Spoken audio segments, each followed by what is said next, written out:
Buenas noches, señores participantes del Derecho diplomado en Gestión Municipal y Regional. Tenemos la presencia con el doctor Jaime Alejandro Morales, abogado titulado por la Pontificia Universidad Católica de Perú, con estudio de posgrado en Educación en la misma institución. Ha sido estudiado posgrado en Derecho Empresarial y Finanzas Corporativas en la Escuela de Administración de Negocios para Graduados, hoy Universidad de San. Actualmente cursa la maestría de Derecho Tributario en la Pontificia Universidad Católica de Perú.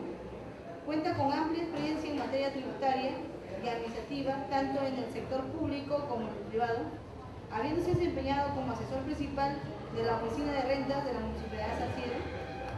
Es abogado en ejercicio, asesor y consultor en materia tributaria y corporativa de empresas, desempeñándose adicionalmente como miembro del staff profesional del Estudio Caballero Bustamante en el área de asesoría tributaria y legal, del Comité de Redacción de la revista informativo Caballero Bustamante y del Comité Editorial de la revista RAE de Jurisprudencia.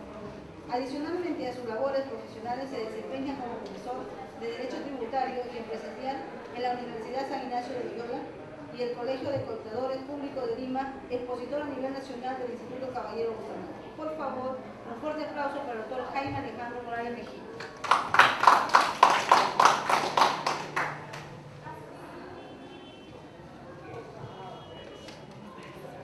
Bien, buenas noches.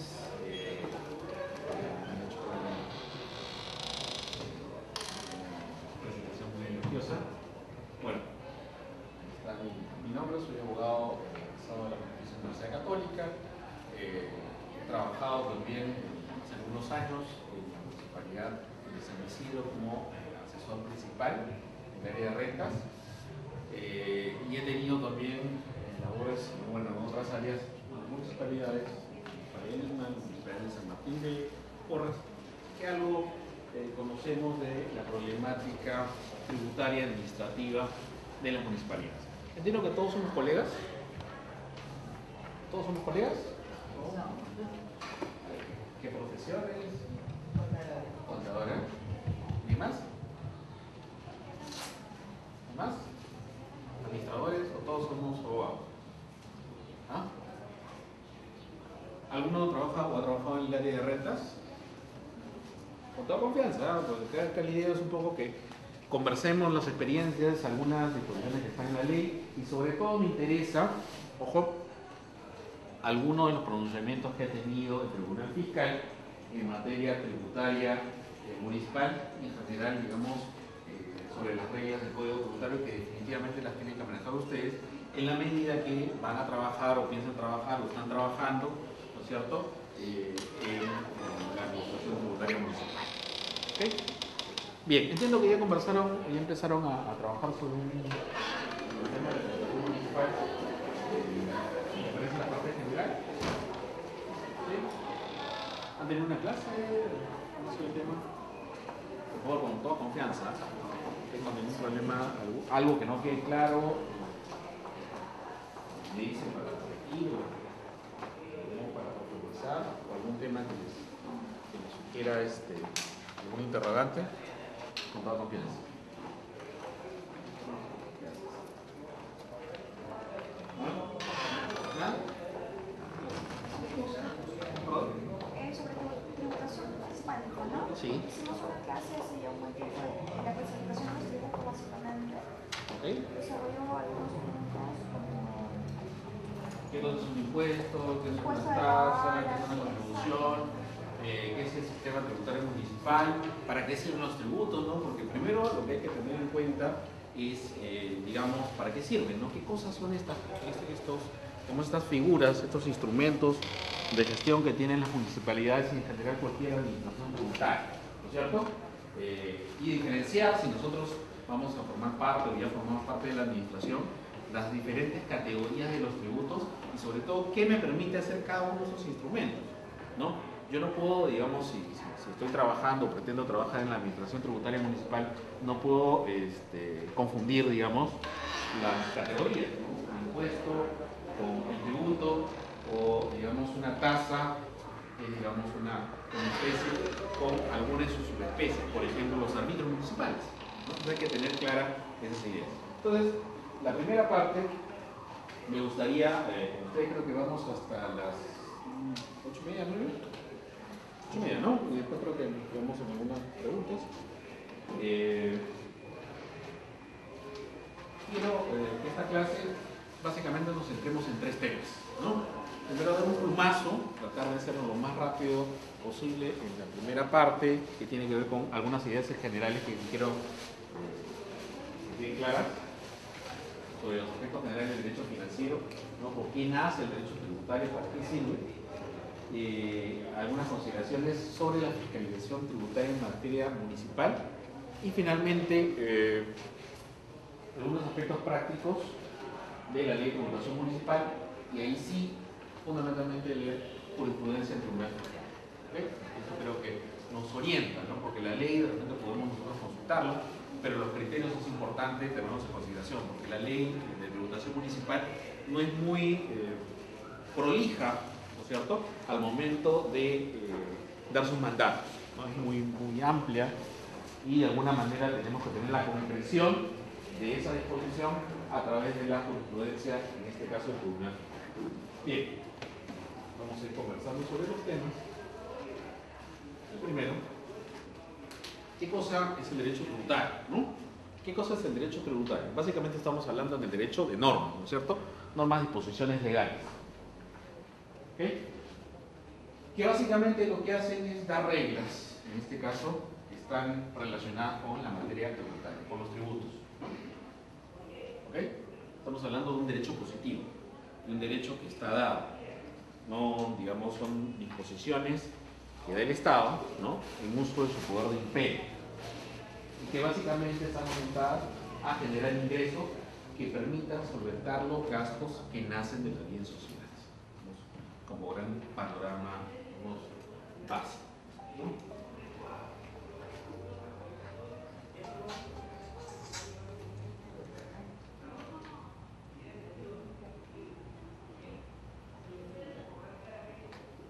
Bien, ¿qué cosas son necesidades públicas? ¿Qué son necesidades públicas? Si nosotros decidimos vivir, digamos, en sociedad, definitivamente hay gastos que suponen el hecho de justamente requerir servicios del Estado, ¿no? Si vivimos en una sociedad, tenemos que solicitarle al Estado un servicio de seguridad interna, seguridad externa, ¿no?, infraestructura, ¿no?, salud, educación, etcétera, etcétera, etcétera.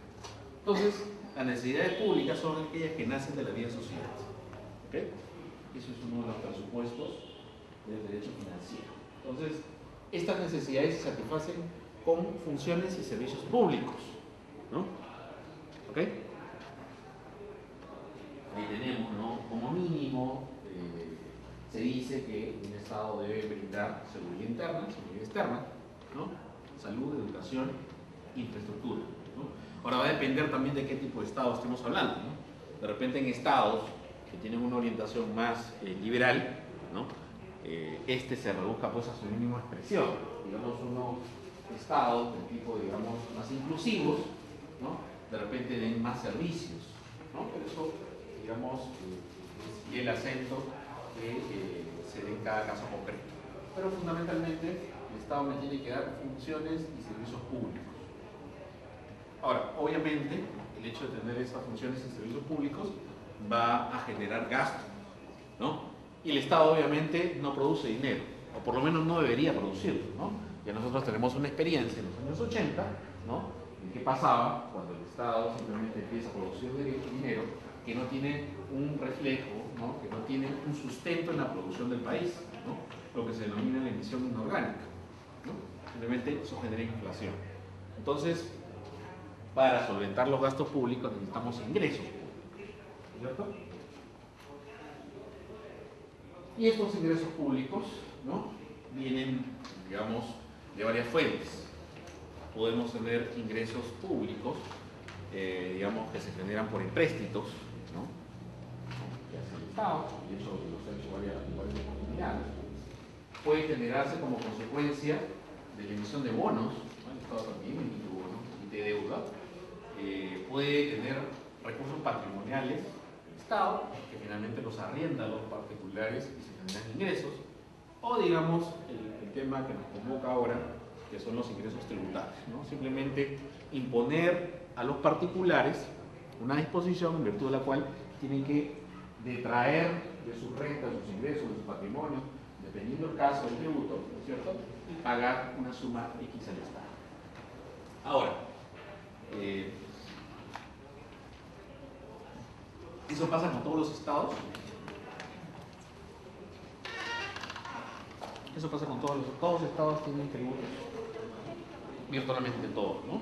Por ahí dicen que Brunei, por ejemplo, tiene tanto dinero, ¿no? Tiene tanto dinero proveniente del petróleo, que en realidad tiene el tema tributario básicamente por un tema cívico, ¿no? Porque no necesita esos recursos, pero como regla general, los estados modernos tienen que organizarse a partir justamente de los ingresos públicos que vienen de la vía tributaria.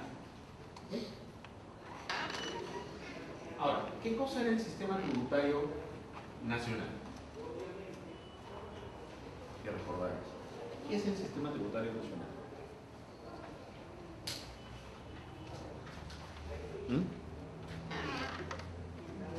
Confianza.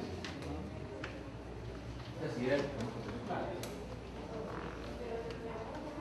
¿Qué es el sistema tributario nacional? ¿El Código Tributario forma parte del sistema tributario nacional? Ustedes están en el área de rentas. ¿Qué normas básicas mínimas deben conocer para manejarse, digamos, en esa área funcional de una municipalidad? ¿Cómo? La ley de tributación municipal, una. ¿Okay? ¿Qué otra cosa más? Basta con la ley de tributación municipal. Es suficiente. ¿Y qué pasa si la solución del caso no la tengo en la ley de tributación municipal? El Código Tributario, bien, ¿no es cierto?, que son las reglas básicas, ¿no?, de la relación jurídico-tributaria. ¿Qué más?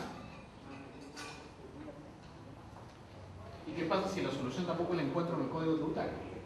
¿A dónde tendría que acudir? ¿Al Código Civil? ¿Al Código Penal? ¿Ah? Porque, ojo, ustedes saben que la administración no puede dejar de resolver un caso, ¿no? Por más que no tenga una norma aplicable, tiene necesariamente que crear una norma para el caso concreto, ¿no? ¿Perdón? Ya está bien las resoluciones del Tribunal Fiscal, sí, pero digamos como ordenamiento normativo. La ley de procedimiento administrativo general, porque finalmente el tema tributario, ¿qué cosa es? Digamos, es un derecho administrativo especial, ¿no? Pero las soluciones que no están ahí, tengo que acudir a la ley de procedimiento administrativo general. Y de repente, no sé, pues en algún caso concreto, no sé, tenga que acudir, por ejemplo, al Código Civil, ¿no es cierto?, para definir qué cosa es una sociedad de gananciales, no sé, o cualquier otro tema que de alguna manera esté referido en la ley de tributación municipal o el Código Tributario, ¿no? Pero digamos, como elementos básicos que ustedes tienen que manejar medianamente bien, ¿no?, es la ley de tributación municipal, Código Tributario y la Ley de Procedimiento Administrativo, la Ley de Procedimiento Administrativo General. ¿Ok? Nuevamente regresemos a la pregunta. El Código Tributario, que de hecho les va a servir y les tiene que servir en la práctica, ¿es parte del sistema tributario nacional? ¿Y por qué? Si es, no es, sirve, no sirve. ¿No?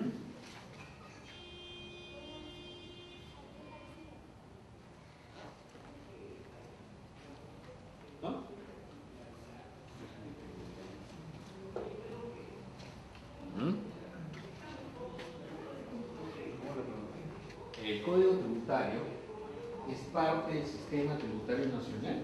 ¿Sí o no? ¿Por qué? Porque ahí está. Pero, ¿qué significa eso? ¿Ah? ¿Alguna vez ustedes han resuelto el caso? Ya, pero ¿qué significa eso? No es una norma, no es un sistema, es un código que recopila todos los normas relacionados con el derecho tributario y que sirve de fuente para manejar el sistema tributario en general. Ya, ok, está bien, bien. Pero nuevamente, tiene que ver con la materia tributaria, pero yo pregunto si es parte del sistema tributario nacional. ¿Ah? Regula. Ya, regula. O sea, ¿es parte o no es parte?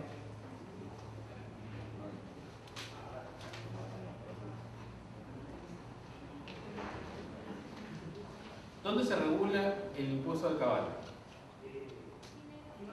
Norma específica. En la ley de tributación municipal.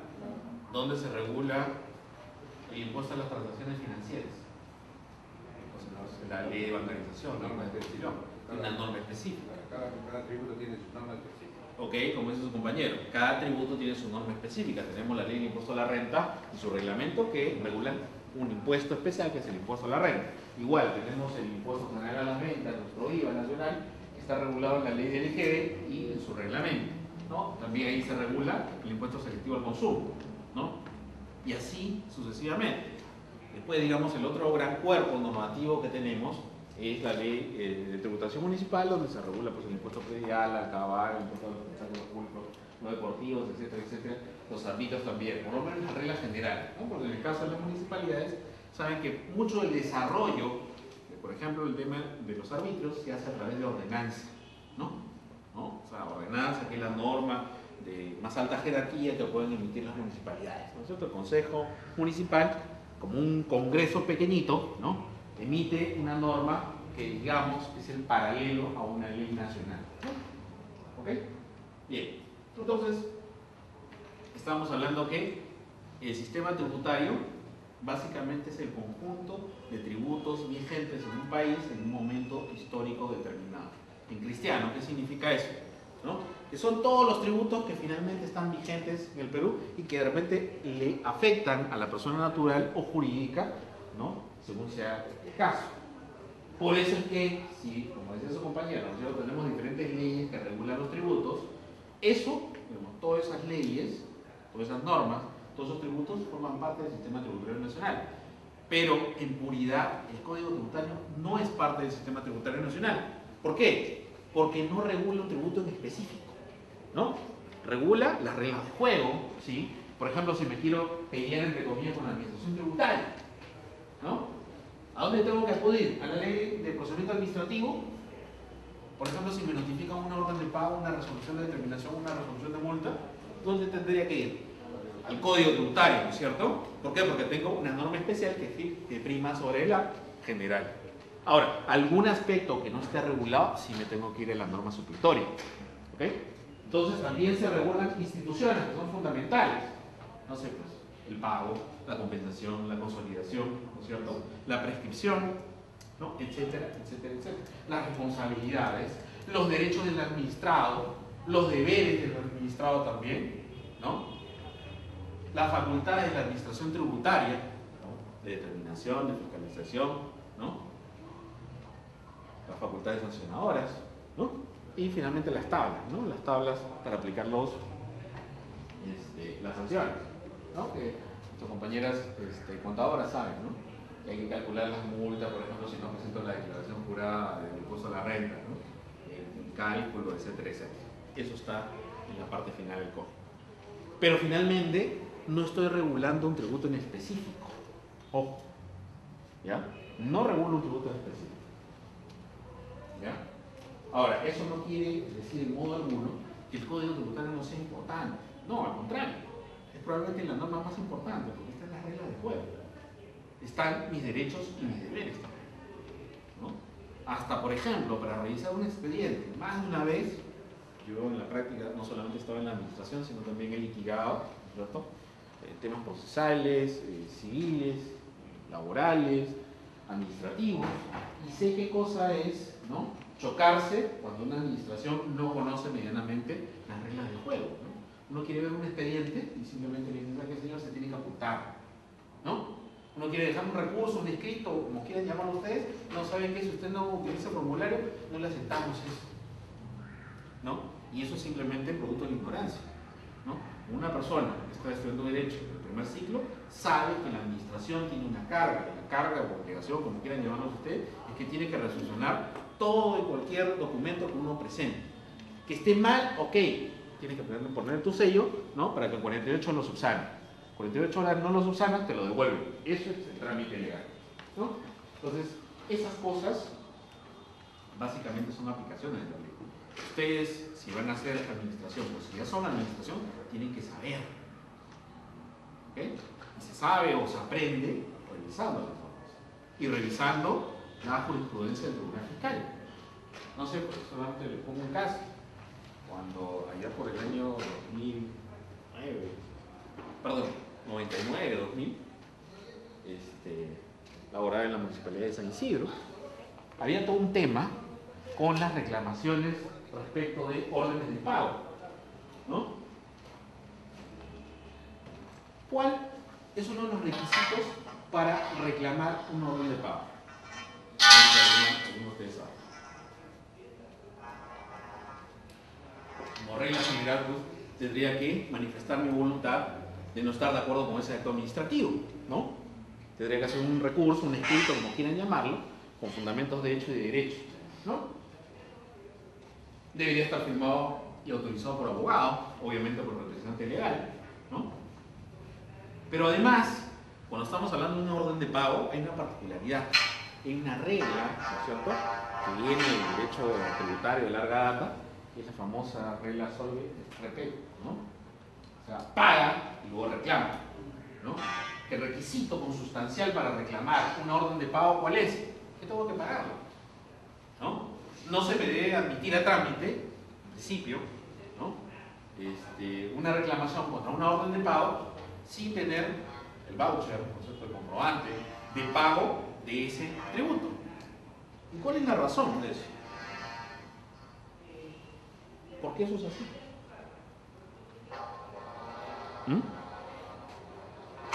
¿Alguien sabe? Porque es requisito exigido en el Código Tributario, yo no lo estoy inventando, exigido en el Código Tributario que tengan que pagar una deuda contenida en un orden de pago justamente para que se admita a trámite esa reclamación.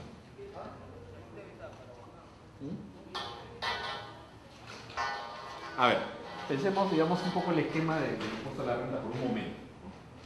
A ver, ustedes tienen que hacer su presentación de declaración jurada todos los meses, el famoso PTC 21, ¿cierto? Tienen que declarar renta y IGB, ¿no? El pago a cuenta de renta y el IGB, que están liquidando mensualmente. ¿Qué pasa si no tienen liquidez? ¿Ustedes qué le aconsejarían a su cliente? Ahora pongámonos en el otro lado, que es la sede, ¿no?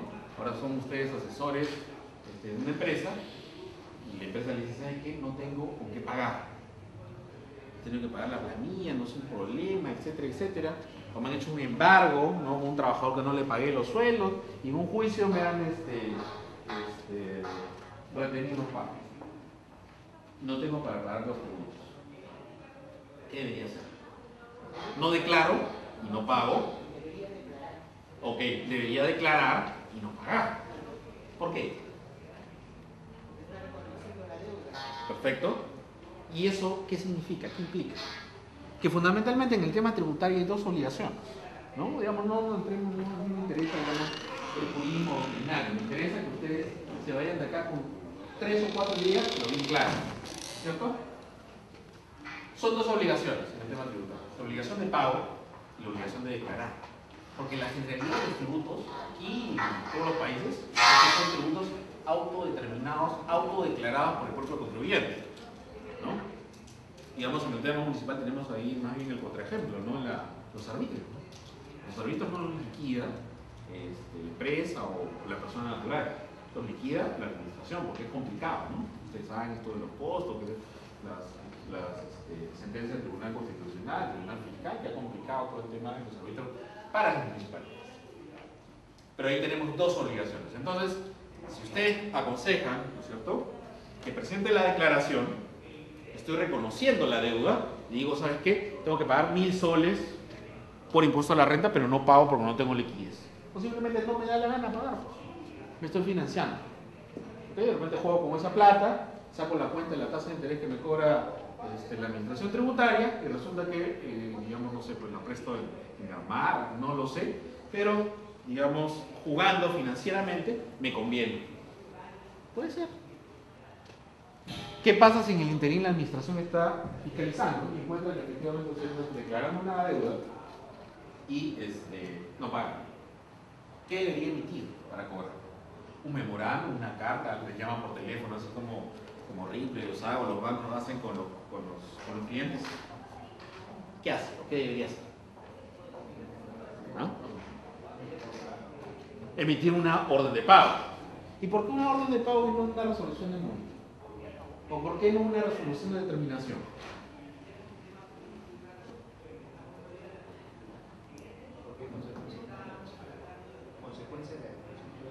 Ok, ¿por qué? Porque yo ya reconocí la deuda, ¿no es cierto? ¿Hay discusión respecto al monto de la deuda? Salvo que la administración vaya y revise tus cuentas y resulta que no son 1000 sino 1200. Habría un 200, ¿no? Que digamos, no se han digamos, declarado y por tanto no van a tributar y tendría pues que haber una resolución de multa, ¿no? 178 numeral 1. Es otro tema, otro cantar. Pero la idea es que ustedes ya declararon esa deuda. Como ya la han declarado, ya no es discusión. Lo único que tendría que hacer la administración tributaria en ese caso es exigir lo que ustedes están declarando. Punto.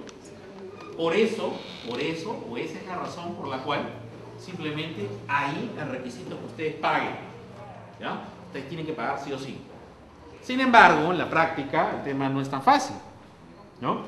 Ustedes saben que hay el artículo 119, numeral 3 y la primera línea, ¿no? Dice más o menos así, que en aquellos casos en que la cobranza podría resultar improcedente, ¿no es cierto? En aquellos casos en que la cobranza podría resultar improcedente, se debe admitir a trámite la reclamación de una orden de pago sin pagar. Ahora yo les pregunto, ¿no? ¿Cómo es la regla en las municipalidades? ¿Quién trabaja en la mesa de partes? ¿Un abogado? ¿No? Normalmente no. Ni siquiera, ojo, y no, eso no estoy haciendo ninguna carga privativa, ni siquiera otro profesional. No, simplemente es una persona que con la justa secundaria, ¿no? Y digamos, bajo su leal saber entender, hace su trabajo. Esa persona le dice, ¿sabes qué? Cuando hace una orden de pago, no admites a trámite nada hasta que no te traigan el recibo. Y esa persona yo les juro que va a ser más cumplido que, digamos, el soldado más cumplido del ejército peruano. Y no va a aceptar y no lo va a aceptar. Porque esa persona no está entrenada en el derecho. No sabe discernir. ¿Okay? Esa situación se produjo en la Municipalidad de San Isidro, ¿no? Se hizo una emisión, digamos, masiva de valores, entre ellos órdenes de pago, y resulta que teníamos pues una cantidad importante de contribuyentes que reclamaban valores, y muchos de estos casos eran de órdenes de pago. Y cada caso la persona venía a consultar, ¿no? ¿Sabe qué, doctor? ¿Acepto con pago o sin pago? O sea, en realidad yo terminé siendo la que se paga. No, entonces hay que, ahí simplemente conversando ya las coordinaciones con la que es entonces directora de la oficina de rentas, ¿sabe qué le digo? Mira, esto en la práctica es la regla que se va a poder tributar, pero esto es normal. No digamos, no es posible manejarlo desde el punto de vista administrativo. Así que no nos hagamos problemas. No vamos a ver, digamos, si simplemente nos cerramos, si no admitimos a trámite. Primero que nos imponemos a que nos denuncien penalmente, nos pongan una queja, ¿no? Y además, el malestar general de los contribuyentes. Simplemente acepta a trámite todo, y si por ahí encuentras que el caso no amerita, ¿no es cierto? Simplemente, y hay un mecanismo en el Código Tributario que te dice que puedes requerir en 15 días para que subsane, ¿no? Algún tema o algún requisito que no hayan adjuntado en el escrito, ¿no? Y punto. Es un tema práctico. Y eso no está en ningún código. Eso es simplemente utilizar un poco el criterio, ¿no? Y el derecho que permite que las personas, los contribuyentes, puedan defender, ¿no? Sus intereses válidos, ¿no es cierto?, frente a la pretensión de cobro de la administración tributaria, ¿no? Y ahí queda el tema. Pero, en cambio, si estamos en una cobranza sustentada en una resolución de determinación o una resolución de multa, ahí la cosa es diametralmente opuesta. Porque ahí sí, mientras que yo impugne, como regla también, porque hay plazos especiales, la deuda, en 20 días, ¿no es cierto?, yo no tengo la obligación de pagarla, ¿no? Si yo declaré como 1000, y nuevamente ahora nos pasamos a la regulación municipal del impuesto predial, porque yo había declarado 2 pisos con acabados, digamos, término medio, pero resulta que vino la administración, hizo una inspección ocular y resulta que los acabados son de primera. Y la valorización que yo le había dado, el autoavalúo al inmueble, no resultaba, digamos, tan cierto. Por tanto, la administración me dice, en una resolución de determinación, que yo no debo 1.000, sino 1.500. ¿Ok? Por tanto, habría que cosa, un reparo por 500. ¿Qué es lo que tendría que emitir? ¿Un orden de pago? ¿Sí o no? A ver, no sé si me siguen, por favor, con confianza. Si no queda claro, yo repito. Hay una valorización de un inmueble, ¿no? Con acabados, digamos, término medio, ¿no? Calidad media. Con esa calidad media, el inmueble está pagando por impuesto predial 1.000 soles. ¿Okay? Sin embargo, vía una fiscalización del área de catastro, desarrollo urbano, se determina que la valorización no es tal, sino los acabados son de primero. Por tanto, ¿no? La base imponible se amplía y aplicando la misma tasa, la misma alícuota, termina siendo un monto mayor. Ya no me da 1.000 que había declarado yo, sino 1.500. Por tanto, el reparo de la administración, ¿cuánto es? 500, ¿no es cierto? Y esos 500, ¿en dónde se tiene que reflejar? En una resolución de determinación. Ok, les notifican a ustedes. ¿Qué tienen que hacer? ¿No? ¿Qué hacen? ¿No hacen nada? Reclamación. Tienen que reclamar, ¿no es cierto? ¿Por qué? Porque si ustedes no dicen nada en 20 días, ¿están qué cosa? Consintiendo los efectos. Y ahí sí, lamentablemente, a llorar al río, ¿no? Como pasa, ¿no? A veces ni las empresas lo tienen claro, viene el gerente de finanzas, el gerente general y la secretaria le lleva, digamos, el documento y lo encarpeta, ¿no? Y solamente acuden al abogado, ¿cuándo? Cuando ya tienen el embargo, ¿no? Y dice, sí, pues la administración es una desgraciada, es una malvada, ¿no? Ataca a las empresas, etcétera, etcétera. Y no es así, ¿no? Todo tiene reglas de juego. Es como un partido de fútbol, ¿no? En el fútbol, ¿no? Salvo, no sé, pues Maradona, ¿no? Los goles no se meten con la mano, ¿no? Bueno, el tema administrativo, tributario, en general cualquier ordenamiento procesal tiene reglas de juego, ¿no? Entonces, regresando, tema tributario, ¿no? Conjunto de tributos vigentes en un país en un momento histórico determinado. El Código Tributario no forma parte del sistema tributario nacional. ¿Por qué? Porque no regula a un individuo en específico, ¿ya? Lo que no quiere decir que no sea una norma pero súper importante, ¿ok? Porque están los derechos, las obligaciones que corresponden al contribuyente. ¿Claro? Bien, tributo. Ahora sí, ustedes me van a ayudar. ¿Qué cosa es un tributo? ¿Dónde está regulado el tributo? ¿Dónde está la definición de tributo? En la ley. A ver, 5 puntos. ¿Perdón? Ajá. ¿Por qué? ¿Por qué dices eso? Ajá, el Código Tributario no se regula, o digamos, no hay una definición del término tributo, pero sí están sus clases, ¿no es cierto? Están las especies que se regulan el impuesto, la contribución, la tasa y las subespecies.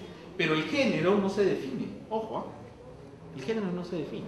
Pero sin embargo, ¿no? Y inclusive hay un proyecto que se presentó durante el segundo gobierno aprista para incluir una definición de tributo. Y yo creo que de repente no era necesario, ¿no? Porque es inclusive peligroso. Porque cuando yo defino algo, ¿no? Si yo fallo en la definición, todo aquello que no esté en la definición, finalmente no sería tributo, ¿no? Y es más o menos, pasa más o menos lo que sucede con el derecho penal, ¿no? La tipicidad, el principio de legalidad es fundamental en el tema tributario. Todo aquello que no esté en la norma no es tributario, o digamos no está grabado, no está comprendido, ¿no es cierto? No está comprendido en el ámbito de aplicación de este tributo. ¿Okay? Bien, hay una resolución de Tribunal Fiscal, ¿no? Es la 3073 del año 2010, que dice que el Código Tributario no establece una definición de tributo, limitándose, ¿no? A mencionar y definir sus clases. por ello resulta conveniente acudir a la definición de los tribunales. Y efectivamente, esa resolución y la resolución del Tribunal Constitucional en la que se basa esta resolución del Tribunal Fiscal acuden a la doctrina, ¿no? Acuden a Villegas, a Caliba para definir qué cosa es un tributo. ¿Okay? Pero digamos, el hecho de que no tengamos una definición, al contrario, yo creo que es una ventaja, ¿no? Porque ya eso lo ha definido los libros, los estudiosos, y nos permite manejarnos de manera más eficiente. ¿Por qué? Porque hay casos en los cuales el tema no es tan claro, ¿no? No está claro. Por ejemplo, ha habido pronunciamiento del Tribunal Constitucional donde ha dicho que la tarifa por uso de agua subterránea que cobra Sedapal, eso es un tributo. Desde el nombre, ¿no? Desde el nombre, tarifa. Por eso en el derecho tributario no importa mucho el nombre que le demos a las cosas, sino su esencia. Y segundo, ¿qué cosa rara encontramos? Que es un particular. Porque si bien es cierto, Sedapal es una empresa estatal, no deja de ser una empresa, no es una institución pública.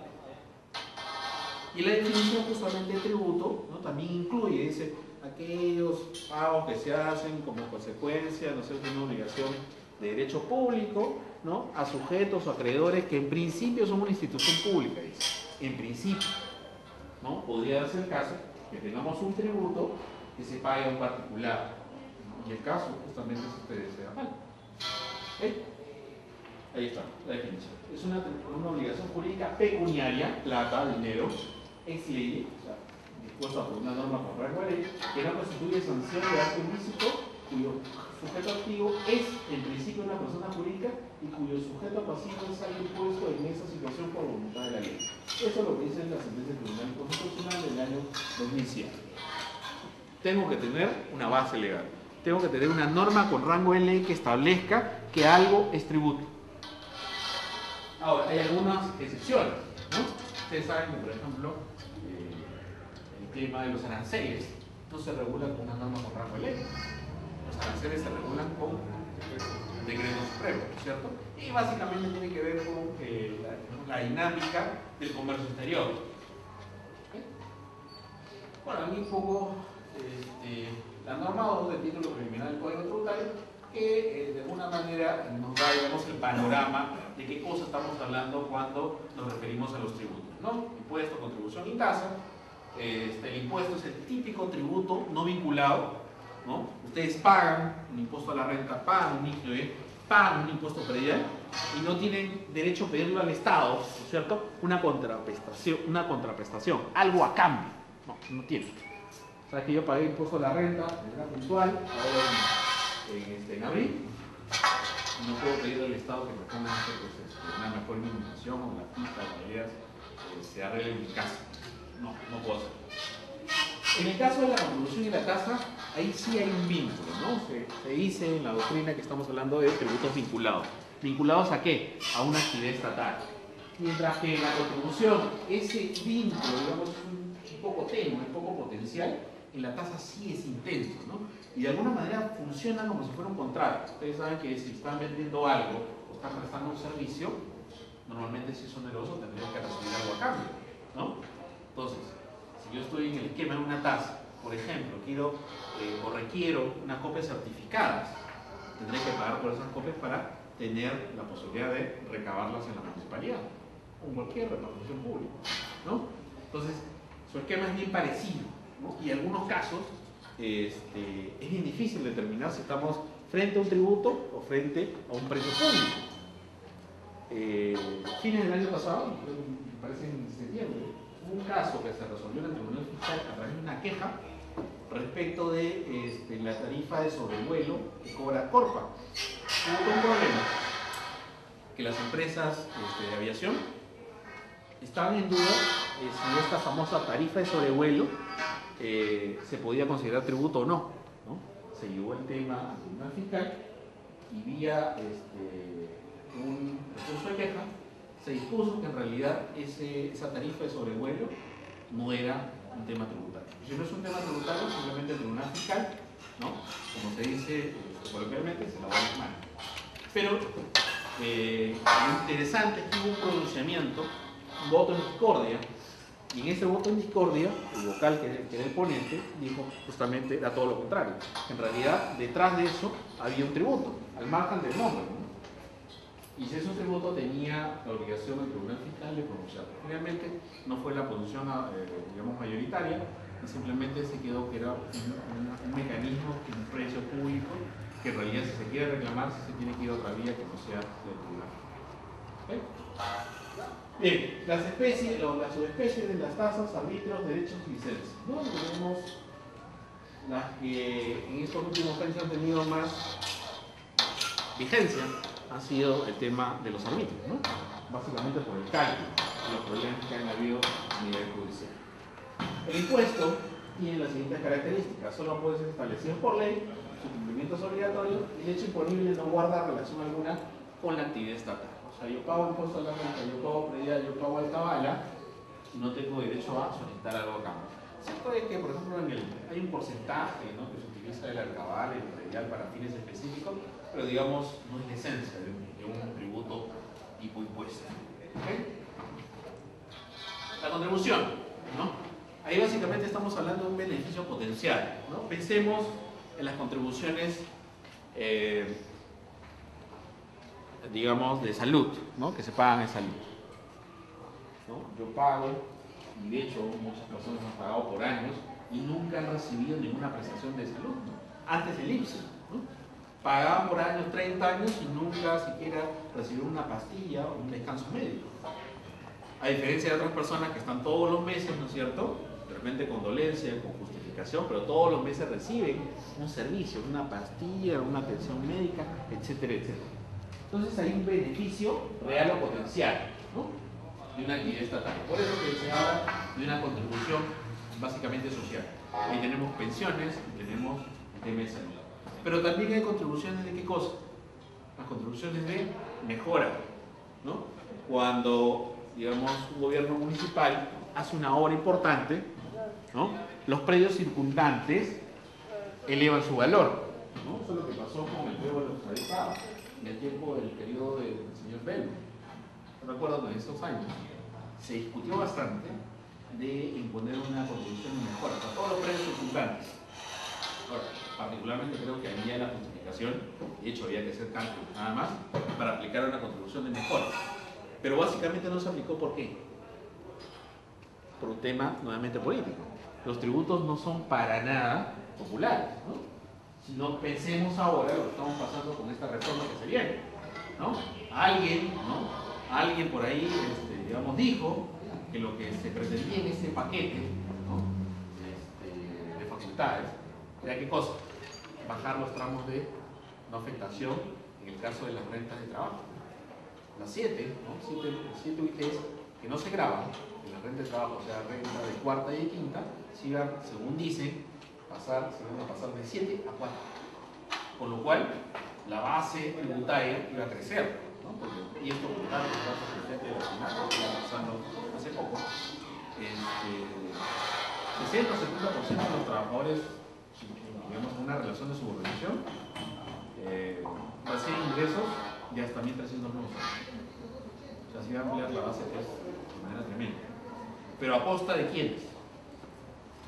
¿No? ¿A costa de quiénes? Bueno, no digamos que están en la última cala, ni mucho menos, pero de todas maneras son de los trabajadores, ¿no?, que finalmente lo único que tienen es su esfuerzo, me incluye, no tienen capital. En cambio, frente al otro lado tenemos ¿qué cosa? La renta de capital, ¿no? Si ustedes ven un inmueble, persona natural, ¿a cuánto está sujeto ese hecho imponible? ¿Qué tasa está sujeto? Ya, ok, la cabala, por el lado de impuesto a la renta. 5%, ¿no? Lo que es igual a 6.25 de la renta neta. O sea, el monto de la renta bruta le quitan 20%, 80%, aplicar 6.25 es igual que aplicar 5% sobre la renta bruta. ¿Ok? Digamos, 5%. ¿No? O sea, hay una diferencia abismal. Hay una diferencia abismal. Yo ayer he estado viendo estadísticas de cómo es la evolución de las rentas de capital, ¿no? Ha subido, digamos, la participación en este tipo de rentas, pero definitivamente, básicamente porque se están digamos, los contribuyentes están migrando, están tratando de obtener sus ingresos vía rentas pasivas. Ahora, tiene su ventaja porque, digamos, se genera digamos, mayores cantidades de bienes de capital, pero desde el punto de vista de la justicia y la equidad, pues no es tanto. Hay 10 puntos de diferencia entre una y otra renta. Solamente por mencionarles el tema. Ok, bien, entonces finalmente no se dio el tema de la contribución. Y la tasa, ahí sí, la tasa básicamente estamos hablando de tributos vinculados. Ustedes pagan por concepto de una tasa y tienen derecho a recibir del Estado una conducta, una contraprestación. Acá hay un caso importante, ¿no? Que dice que la prestación efectuada por los particulares a quienes las municipalidades permiten usar espacios físicos en los mercados de su dominio privado para el desarrollo de actividades comerciales o servicios no tienen naturaleza tributaria. Una RTF del año 2002 que fue con ocasión de un tema que se analizó en el Tribunal Fiscal para el caso de la Municipalidad de Santiago de Surco, si la memoria no me falla, ¿no? Eran unos cobros que estaban haciendo a unos vendedores del mercado, ¿no? Y ese mercado básicamente era propiedad de la municipalidad y la municipalidad decía que eso era una tasa. Se analizó el tema y se dijo, ¿sabes qué? Esto no es una tasa, porque ahí tú simplemente estás participando como un particular, tú estás arrendando eso. Como estás arrendando, eso no genera una tasa, es una relación contractual. ¿Sí? No es tributo, por tanto, el Tribunal Fiscal simplemente no lo ve. Eso se tiene que ver en otra ley. ¿Ya? ¿Hasta ahí? ¿Una consulta? Sí. A ver, ¿qué cosa es merced conductiva? A ver, los colegas. ¿Qué es una merced conductiva?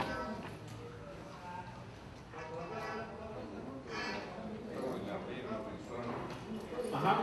Es la renta, ¿no? Es la renta, es el pago de la renta. Digamos, es una manera, un término diferente para referirse a la renta que surge de la cesión de la posesión de un bien, ¿no? Si yo cedo la posesión de un bien para que se use, no sé, pues un inmueble, como casa habitación o como un local comercial, ¿qué se genera en ese contrato? Una renta o merced conductiva, ¿no? Por eso, es un particular. Estás jugando como, digamos, en el caso de, digamos, tú tuvieras un inmueble, digamos, en la playa, y este verano has decidido estudiar una maestría, no vas a ir a la playa, ¿qué puedes hacer? Arrendarlo, ¿no? No estás transfiriendo la propiedad, estás siguiendo o sigues manteniendo, digamos, el dominio del bien, pero finalmente, ¿qué estás cediendo? Una de las facultades del derecho de propiedad, el uso, pero sigues disfrutando, ¿no? Disfrute, o sea, tú estás haciendo tuyos los frutos, civiles del bien, ¿no? No lo estás poseyendo, pero sí estás disfrutando lo que genera ceder la posesión de ese bien por un determinado plazo de tierra. Un arrendamiento o alquiler, ¿no? El término correcto es arrendamiento. ¿Algo más? Con confianza. ¿Usted conoce a dónde apunta esta reforma tributaria que, a consecuencia de la cesión de facultades? Bueno, se va a tocar virtualmente todo. Renta, IGB, código. Ahora, a mí lo que me preocupa, bueno, ya han dicho que no van a modificar tasas, no van a, digamos, tampoco hacer este tema de bajar los mínimos no imponibles, pero lo que sí ha trascendido y que casi por seguridad se va a tocar es el tema de la norma 8, ¿okay? La norma 8 del título preliminar del Código Tributario y el tema de la responsabilidad solidaria, y eso sí es, digamos, por lo menos causa preocupación. ¿Por qué? Porque no se sabe si es que se van a modificar las reglas del juego. No se sabe si le van a otorgar mayores facultades, de hecho a la SUNAT, ¿no? Porque casi la norma 8 está en función de la SUNAT, no de las administraciones tributarias municipales. No sé si se amplíe eso, y sobre todo el tema de la responsabilidad solidaria, ¿no? La preocupación de todos los empresarios, ¿no? ¿Y qué pasa si la empresa le va mal, no pagó tributos, me pueden cobrar a mí, ¿no? Es la preocupación. Es el accionista que no participa ni como director que toma decisiones, ni como gerente, administrador en general. En principio no debería responder, Un accionista, por definición, de una sociedad anónima o de una sociedad comercial de responsabilidad, no debería responder por ningún motivo de la deuda, porque para eso es un aporte, ¿no? Y justamente eso es una de las grandes, digamos, invenciones del derecho. La persona jurídica, ¿no?, que, digamos, separan las responsabilidades. No hablemos de las sociedades colectivas, ¿no?, que ahí sí hay una asunción de una responsabilidad mayor al monto del aporte. Salvo que, digamos, yo participe como administrador, además, soy socio, soy accionista y además administrador, soy gerente. Y de repente he incurrido en dolo, abuso de facultades o negligencia grave, dice el artículo 16 del Código Tributario. Y en esos supuestos sí podría yo asumir una responsabilidad solidaria. O sea, tener que responder no por una deuda mía, sino por una deuda del sujeto que estoy administrando, ¿no? Pero para eso hay algunos supuestos, no sé, pues se me ocurre ahorita que tengas una contabilidad paralela, ¿no? Una contabilidad, digamos, la real, financiera, y otra para relacionar, digamos, cuando uno pones todos tus ingresos. Si eso es así, ahí sí, pues dolo. Inclusive eso podría ser delito. También van a modificar el tema de la ley penal tributaria. Entonces ahí hay que tener bastante cuidado. Pero en principio, si no participo de la administración de la empresa, no tendría por qué, digamos, cubrir los adeudos de esta persona jurídica. Y además de eso, se tiene que emitir una resolución de determinación. ¿Ok? Tengo que emitir una resolución de determinación. ¿Ya? Para imputar responsabilidad solidaria, no lo podría hacer, por ejemplo, como ha pasado, un ejecutor oportuno. No, tiene que haber una resolución de determinación de la propia administración donde diga que esta persona es responsable solidaria.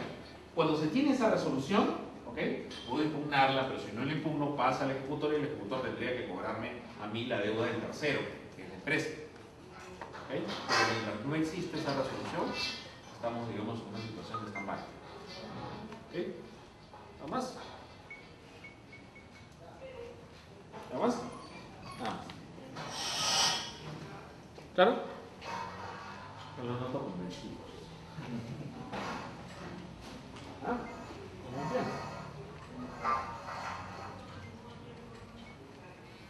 Bien. Segundo tema. Algunas consideraciones en torno a la fiscalización tributaria municipal. ¿En qué consiste la fiscalización tributaria? ¿Cuál es el objetivo de que yo fiscalice a los contribuyentes? ¿Qué debo verificar? ¿Qué debo buscar?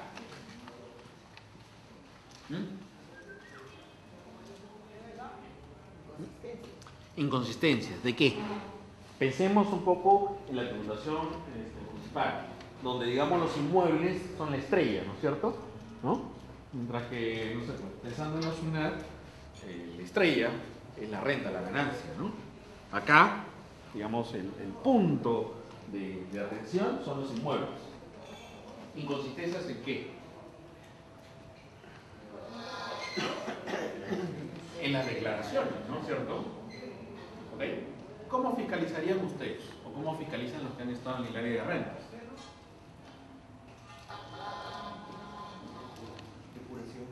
¿Cómo? ¿Perdón? Ok, podría ser, digamos, de escritorio, ¿no? Empezar a usar información. De repente me presentó, no sé, una minuta y resulta que simplemente entre la minuta y la declaración hay un desfase, ¿no?, que no fue advertido en su oportunidad, porque es un tributo autodeclarado, ¿no? Una vez que ya sale, uno declara, ya no es como era antes, ¿no es cierto? Usted tenía que presentar todos los años su PU, su HR, ¿no? Todos los años presentaba. No, a partir de que se instituyó que una vez que ustedes cargan el inmueble, se va a generar con su cuponera y mientras ustedes no varíen, ¿no es cierto?, las características del inmueble no tendrían por qué declarar, ¿no?, algo que tenga un incremento de 5 IP, que es la parte del continente del costo predial. Ok, esa es una forma. Otra forma, inspecciones oculares, ¿no es cierto? Ajá. En el caso, por ejemplo, de la Molina, los inmuebles se han solicitado al certificado con la inspección realizada, que ha llevado por un par de años, Sí, sí, sí. yo también he sido víctima. y se haga realmente, Yo también he sido víctima de eso. ha dado muy buenos resultados Claro. y creo que es una forma real. Cierto, cierto, pero eso implica primero que hay más actividad. Se tiene que tener cuadros técnicos también, ¿no? Y sobre todo la particularidad, ¿no? Porque estamos hablando de inmuebles. Probablemente el fiscalizador, ¿qué profesión técnica? ¿Qué profesión debería tener? Para que sea, digamos, porque de repente un abogado puede hablar de documentos, sí, muy bonito, pero digamos, ¿quién sería la persona más adecuada? Un ingeniero o un arquitecto, ¿no es cierto? Y ahí esas son las particularidades, por ejemplo, de la tributación municipal, ¿no? Entonces, a veces uno piensa, digamos, uno está con el esquema de SUNAT, a veces no entiende, digamos, cómo se aplica en la práctica. O sea, definitivamente un arquitecto o un ingeniero tiene más que decir respecto a un inmueble que un contador o un abogado, ¿no? Por eso no quiero decir que no pueda saber, ¿no? Porque de repente ya trabaja 10 años en esa área, pues conoce tanto como un arquitecto o un ingeniero, pero no, finalmente no es su profesión, digamos, no es especialista en su tema. Entonces, esa es una de las modalidades. ¿Qué otra cosa más se puede hacer?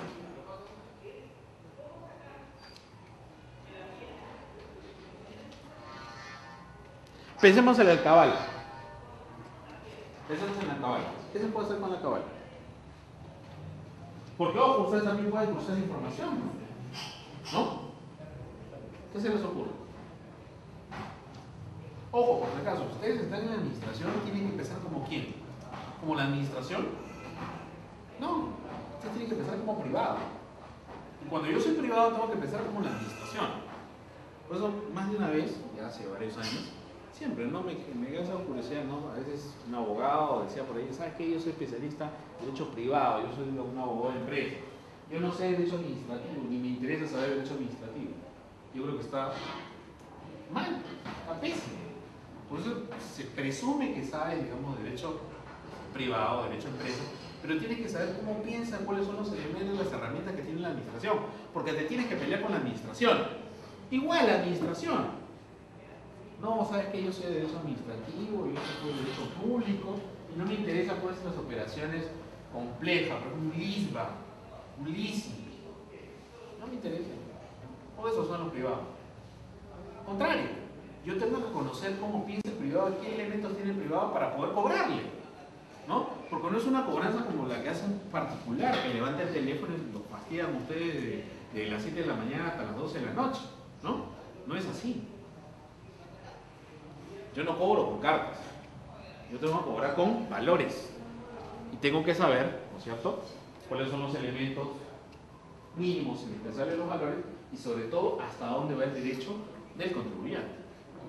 ¿Ok?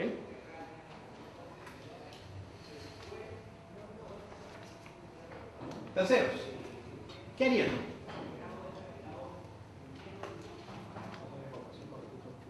Ajá, ¿ya? Que registros públicos de información para cruzar, ¿no? Porque ¿qué pasa? Pueden haber un montón de transferencias, ¿no? ¿Qué pasa si yo quiero hacer una transferencia de un inmueble, ¿ok? Y simplemente me quedo en escritura pública? Hay una obligación de inscribir los inmuebles, la propiedad. ¿Cómo se adquiere la propiedad acá en el país? La consensualidad. ¿Y eso qué es? ¿Qué significa? Con la simple manifestación de voluntades de las partes, Ok, en el caso de la propiedad inmueble, no hay un famoso artículo 949, dice la sola obligación en enajenar bien inmueble determinado hacia su acreedor propietario de él, salvo disposición legal diferente o pacto en contrario. En cristiano, simplemente si yo manifiesto mi voluntad de transferir ese bien y el otro me dice acepto, simplemente tiene la cámara, levanta el lugar y está vendido. Ahora nadie en su sano juicio puede pagar 30, 40, $100,000, ¿no? Si es que no tiene por lo menos una inscripción al registro público, una fe de entrega de dinero, etcétera, etcétera. Pero ese es el tema práctico, ¿no? Legalmente, como dice su compañero, bastaría con un solo consenso. Transfiere la propiedad, ¿no? Eso no tiene por qué conocerlo las otras partes, los otros sujetos. Cuando de por medio esto es una escritura pública o hay una escritura pública, se conoce por alguien esa transferencia que ha obrado entre las partes. ¿Ah? Y si me lo anotaría, ¿no? 2006.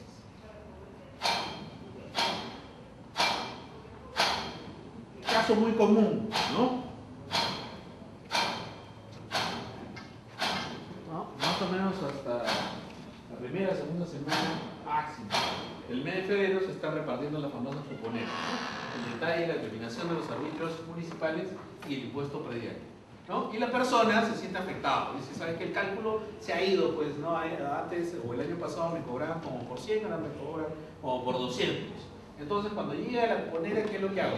Reclamo, ¿no? Presento una reclamación, ¿no? Con abogado, con las reglas del código tributario. ¿Está bien o está mal? ¿Qué se puede reclamar en principio? ¿O qué se debe reclamar?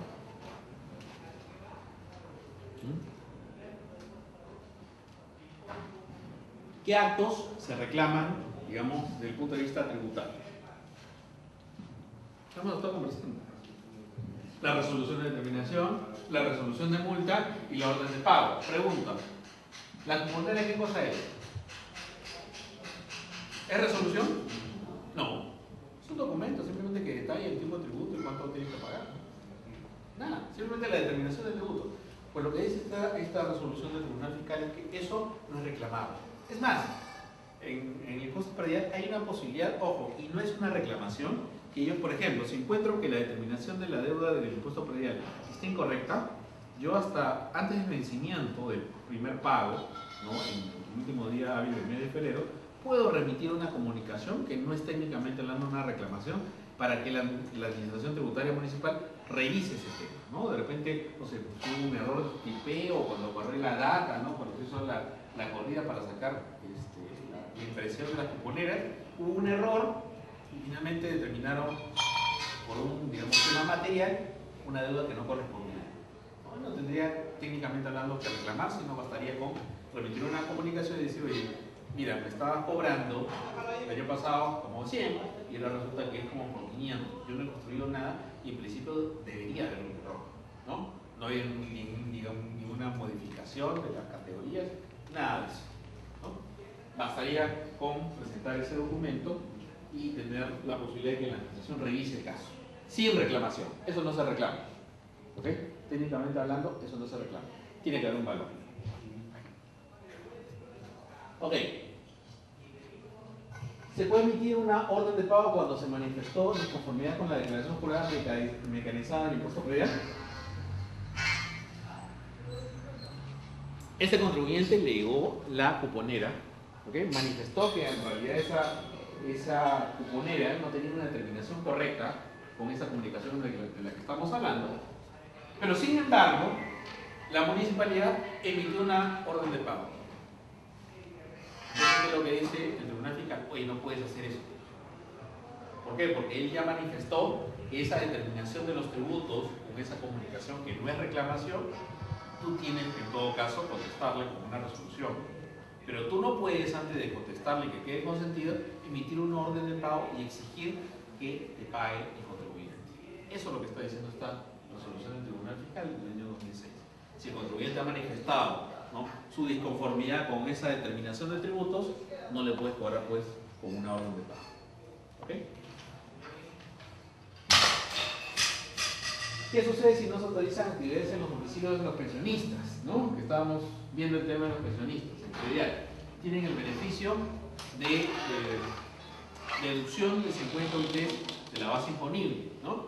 ¿Cuáles son los requisitos? Que esa persona sea propietaria, ¿no?, a nombre propio o de la sociedad conyugal de un solo inmueble, ¿no? Y que su pensión no supere de una UIT, ¿no?, en principio.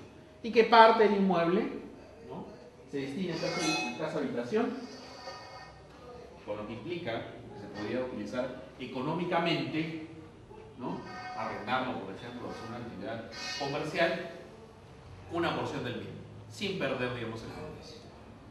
¿Qué pasó en este caso? El pensionista, contribuyente del impuesto, realizaba una actividad económica, comercial, pero lamentablemente no hizo algo que es esencial. Si yo estuviera realizando una actividad comercial, una actividad que genera un beneficio particular, debería tramitar ¿qué cosa? Una licencia de funcionamiento, ¿no? Y la licencia de funcionamiento también es un tributo, ¿no? Que me permite realizar una actividad en beneficio particular y está sujeta a control y fiscalización. Pero acá no hubo eso. Entonces, ¿qué ha dicho? Y es importante, ¿no? Ojo, miren el criterio del Tribunal Fiscal. Tienes que tramitar tu licencia, o sea, tienes que tener todos tus papeles, digamos, en orden frente a la municipalidad. Si no los tienes en orden, no es aplicable el beneficio de la deducción de la base imponible, ¿no es cierto?, del impuesto predial hasta el monto de 50 UITs. Un importante criterio del Tribunal Fiscal. Ojo, fue por la forma. Fue por la forma. Y hasta donde yo recuerdo el texto de la norma, no dice que tiene que tener licencia. Miren, no dice. Donde yo recuerdo el texto, no dice nada de formal. Alcabala. Impuesto al cabal. ¿Qué es lo que grava el impuesto al cabal? Las transferencias, ¿no es cierto? Las transferencias. ¿Y quién es el contribuyente en el caso del impuesto al cabal? El comprador, ¿no es cierto? Y en el caso del IGB, ¿quién es el contribuyente? El vendedor. ¿Y el bolsillo de quién sale el dinero para pagar el IGB? ¿No es cierto? El comprador, ¿no? Son dos cosas diferentes. Pero, ¿por qué pasa eso así? ¿Cómo es que yo puedo ser contribuyente y no pagar? O sea, no sacar el dinero de mi bolsillo. Porque es agente retenedor. Ya. Ok. Agente retenedor. Ojo, ahí hay un tema, porque el Código Tributario me dice básicamente que tengo deudores tributarios de dos condiciones, o dos características. El contribuyente, que es el deudor tributario a nombre propio. Y el responsable, que es el deudor tributario a nombre ajeno. En el caso del IGB, si yo vendo bienes muebles en el país, si yo presto servicios grabados con el impuesto a la renta a título oneroso, yo, normalmente empresa o sujeto que realiza actividades habituales, pensemos en una asociación civil sin fines de lucro, soy el contribuyente. Pero por la mecánica del IGB, yo tengo una facultad. ¿Yo qué puedo hacer con el monto del IGB? Cobro por un bien 100, tengo que agregarle 18, ¿cierto? Entonces la factura sale 100 más 18, 118, ¿no? Valor de venta 100, IGB 18, precio de venta 118. ¿Qué puedo hacer con esos 18? ¿O qué tengo que hacer con esos 18, mejor dicho? Trasladarlo primero. Entonces yo se los cobro al consumidor o a la empresa X, ¿no? Y esa parte se la doy al Estado. Bueno, en realidad no es así, ¿no? Porque, digamos, el débito fiscal, el impuesto bruto, o sea, la sumatoria de esos 18 de todo el mes, lo tengo que compensar, ¿cierto?, con las compras, el IGB de compra, con lo que se denomina el crédito fiscal. Y finalmente la diferencial es lo que yo tengo que consignar, digamos, a favor del Estado, que se denomina el impuesto por pagar, ¿no? Entonces, en realidad yo soy contribuyente, ¿por qué? Porque yo soy el encargado de llevarle la plata al Estado, no porque soporte la carga económica del impuesto por mi peculio. La mecánica del IGB es así. Así tiene que ser. ¿Ok? Son dos cosas. Un economista probablemente no lo analice así, ¿no? Al economista lo que le interesa es de qué bolsillo sale la plata. Para el derecho, o en las leyes, no. Interesa quién me va a traer la plata, a mí que soy, digamos, el Estado. ¿Ya? Y ese es el esquema, así está hecho. Bueno, en cambio, en la alcabala, el contribuyente es el comprador, el adquirente de los bienes. ¿Qué más me dice? Tienen que ser bienes inmuebles, urbanos o rústicos, a título oneroso o gratuito. Y ojo, miren acá, está el compañero, que acá sí hay una particularidad, dice, cualquiera sea su forma o modalidad, inclusive la venta con reserva de dominio. Ojo, eso es diferente del predial. Cada impuesto tiene su particularidad. Porque yo podría reservarme la transferencia de propiedad, por ejemplo, hasta el próximo año que terminas de pagarme, ¿no?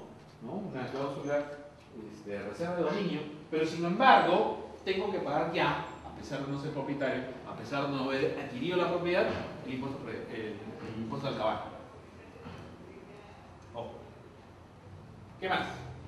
En el caso de la primera venta de inmuebles hay una particularidad, ¿no? Porque podría presentarse un problema entre Alcabala e IGB. Ustedes saben, uno de los supuestos que establece el artículo primero de afectación con el IGB es la primera venta de inmuebles que realicen los constructores los mismos.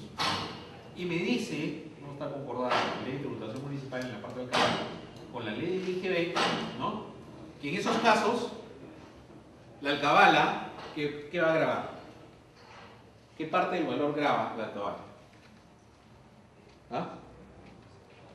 ¿El terreno, la fábrica o ambos? El terreno. La fábrica, o sea, la construcción, se graba por IGB. Siempre y cuando sea primera venta de inmuebles que realicen los constructores los mismos. Porque si, por ejemplo, estamos vendiendo un inmueble ya construido, eso no está sujeto al pago de IGB.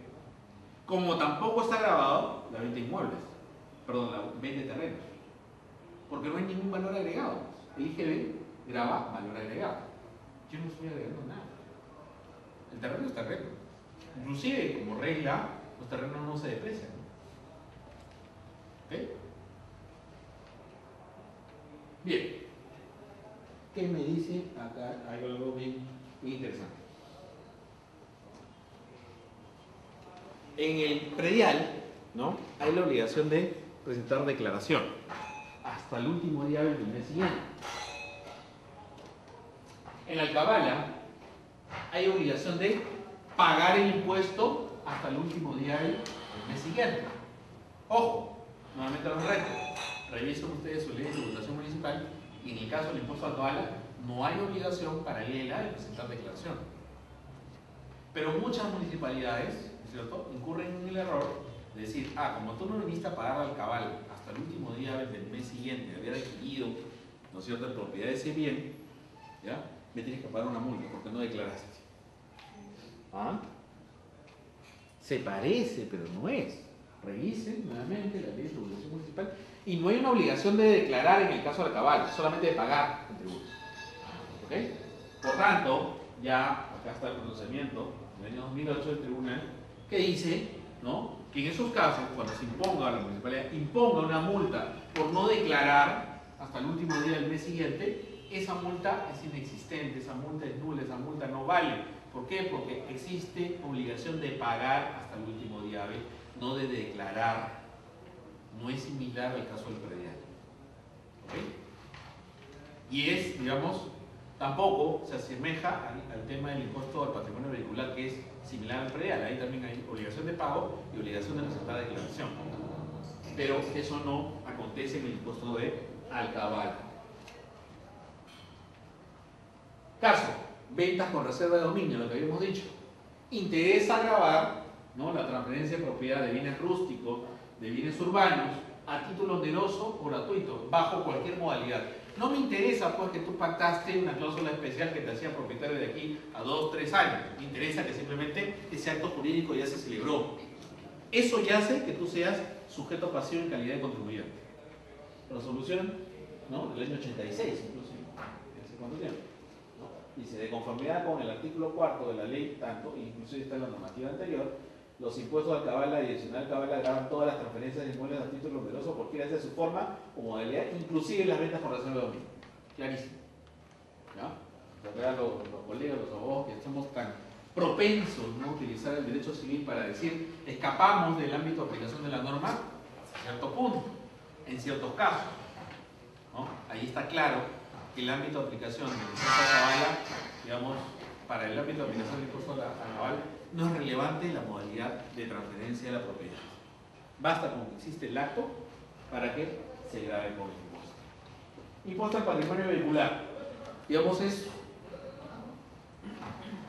la némesis del impuesto predial, ¿no? Acá se grava la propiedad de vehículos, ¿no? Y acá también sufrió, digamos, la ley de tributación municipal una modificatoria. Antes se grababa por 5 años, ¿no? ¿Recuerdo? Pero obviamente, pues, un auto tiene una depreciación, un desgaste mucho mayor que un inmueble.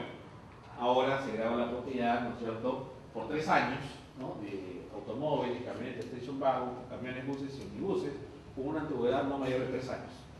Y se computa, eso también es modificatoria, ¿no? Que antes era la fecha de fabricación, a partir de la primera inscripción en el registro vehicular, ¿no? Porque también pasó un problema con la importación de vehículos usados, ¿no?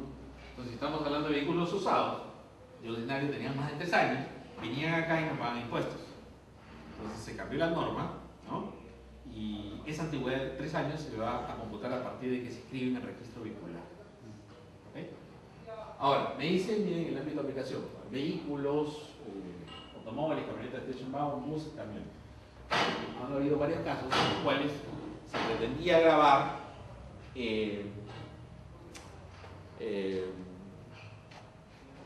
digamos, la carrocería de el tema de transporte, el tracto o sea, el camión, tiene su carreta que le llaman, ¿no? Se pretendió grabar las carretas de los camiones. Y el tribunal fiscal, viendo cómo está redactada la norma, dijo, oye, ¿saben qué? Eso no constituye un elemento que se tenga que grabar con el impuesto patrimonio vehicular. Inclusive, el tema de los camiones. Los tractos, bueno, camión, digamos, es toda una estructura, ¿no? Pero los tractos que son, digamos, los trailers, como que nosotros denominamos trailer, ¿no? En realidad están fuera del ámbito de aplicación del impuesto, y eso también lo ha dicho el Tribunal Fiscal en varias resoluciones. Hay que ver siempre qué es lo que graba el tributo. ¿A quién corresponde realizar el descargo de la venta del inmueble? Perdón, en este caso del vehículo, ¿no? De manera similar a las resoluciones que hay en el impuesto predial, en el impuesto patrimonio vehicular, esta obligación corresponde ¿a quién? Al contribuyente, al que está vendiendo, porque todavía tiene la condición de contribuyente por todo el ejercicio. Recién va a tener la condición de contribuyente el adquirente el 1 de enero del año siguiente. Es similar, es un calco de la regla que está para el predial. Entonces yo no le puedo exigir a dos la misma obligación. A mí me podrá exigir comprador a partir de cuándo? A partir del 1 de enero del año siguiente. Por eso, como decía su compañero, inclusive en el caso del predial y en el caso del impuesto a patrimonio vehicular, yo tengo que pagar, transfiero el bien, tengo que pagar el impuesto por todo el ejercicio. ¿Okay? Se extingue la obligación de pago del impuesto a patrimonio vehicular si el contribuyente es víctima de un robo. Bueno, es injusto, ¿no? Es bien injusto. ¿Qué pasa si en el interín me compré mi carro, ¿no? Nuevo, me escribí en registros públicos, pago el impuesto por todo el año, y vamos a los 6 meses, soy víctima de un robo? Próximo año, ¿tengo que seguir pagando el impuesto?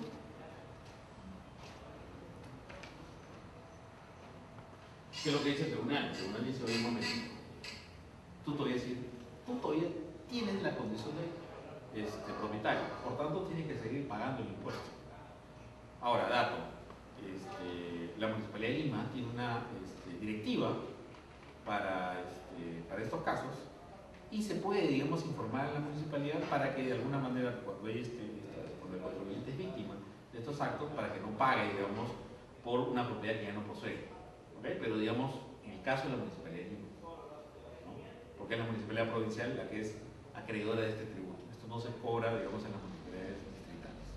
Pero como regla debería pagar. No hay una transferencia de propiedad. Una pregunta, en el caso de que uno hace un contrato de compra-venta de un vehículo, en el cual uno se le ha vendido $5.000 por decir, y solamente ha pagado 3.000 y ya no desea ya pagar, pero el vehículo lo tiene el comprador. Pero se tiene que pagar todavía el impuesto del patrimonio vehicular, perdón. Claro. ¿Qué se hace en esos casos? Pregunta, ¿quién es el contribuyente? El vendedor. El vendedor. Digamos, me vendes tu carro en este momento. Pagaste hasta, digamos, ese trimestre. ¿Me vendes? Vemos que se puede dar y se da. Y simplemente te desentiende, dice que vas a pagar el impuesto y te desentiende, no quieres pagar. ¿A quién le tiene que cobrar la administración? Ahora, si la memoria no me falla, eso es por cargo a la ley, en esos casos creo que puedo operar una responsabilidad solidaria como adquirente, con cargo. Pero si no hubiera eso, a mí no tendrían por qué pedirme el pago de ese tributo. Corresponde a ti. Yo lo único que podría, digamos, solventar el pago de tributo como un responsable por la adquisición, pero no en calidad de contribuyente. Hay de hecho algunos supuestos en artículos 16 a 18 más o menos del Código Tributario, casos en los cuales hay una responsabilidad solidaria por el pago de los tributos. Por ejemplo, cuando una persona fallece, ¿no?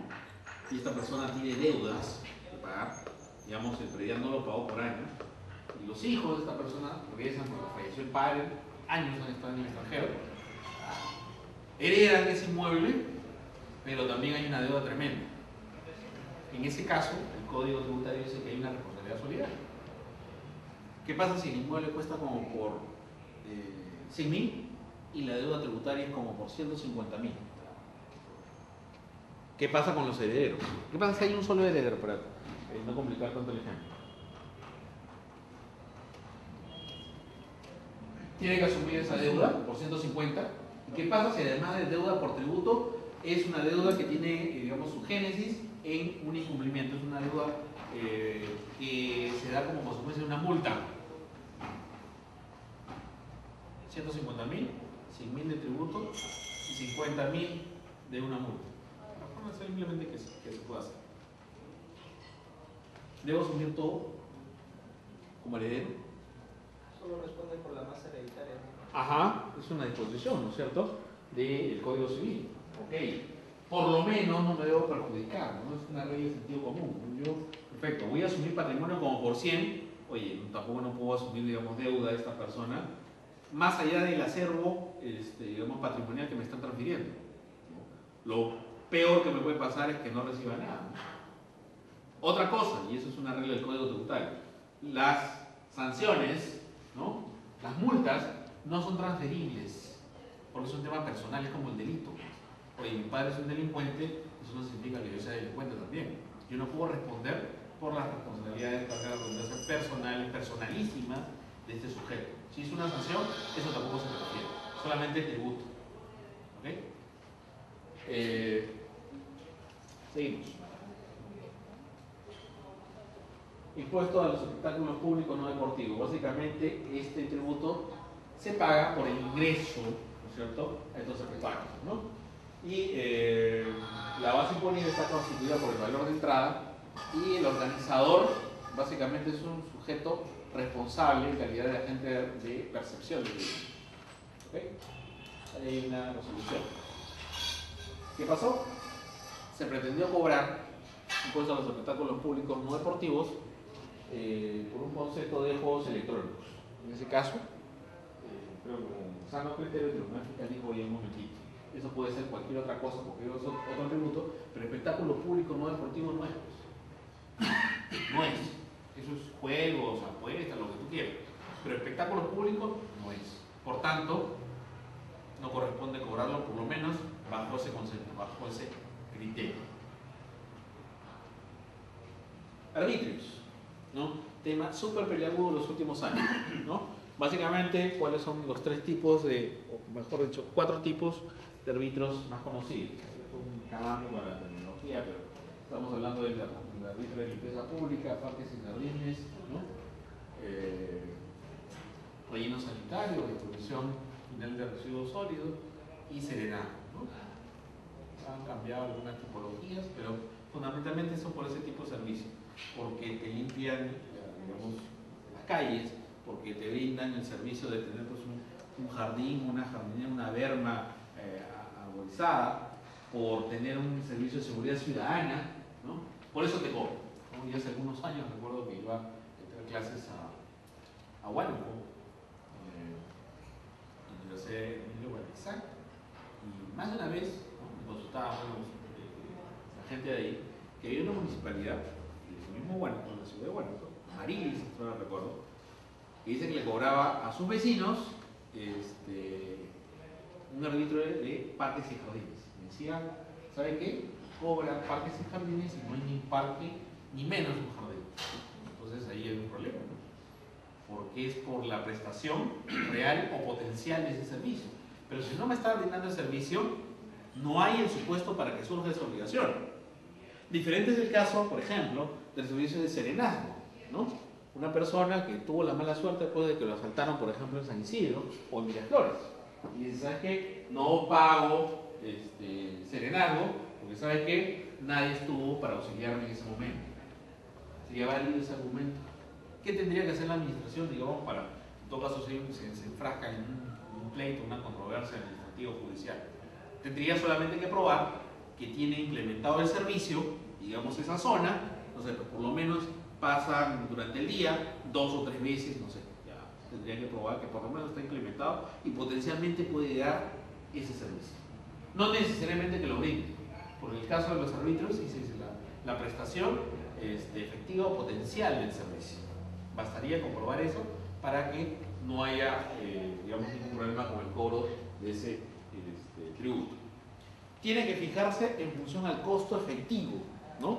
Todo un tema ha habido en el Tribunal Constitucional respecto del cálculo del costo, ¿no? El costo efectivo. Porque si es un servicio, si es una tasa, es en función al costo. No puede haber un cobro más allá del costo. Eso también lo dice el título preliminar del Código Tributario, ¿no? ¿Qué más? Normalmente se utilizaba, porque iba de la mano, ¿a qué cosa? Al predial, ¿no? Se utilizaban los índices del predial para cobrar los arbitrios, lo cual, por lo menos desde el punto de vista teórico, es incorrecto. Yo sé que es súper engorroso, complicado. Ahí, ¿cómo se llama? La estructura de costos es complicadísimo. Si no, ustedes revisen las ordenanzas en la Municipalidad de Lima en los últimos años, que tienen que hacer estudios técnicos, la UNI, que tienen que hacer un estimado de un predio con determinadas características, cuánto de basura produce, y hacen todo un tema de fórmulas matemáticas para poder determinar el costo de los arbitrios. Es bien complicado.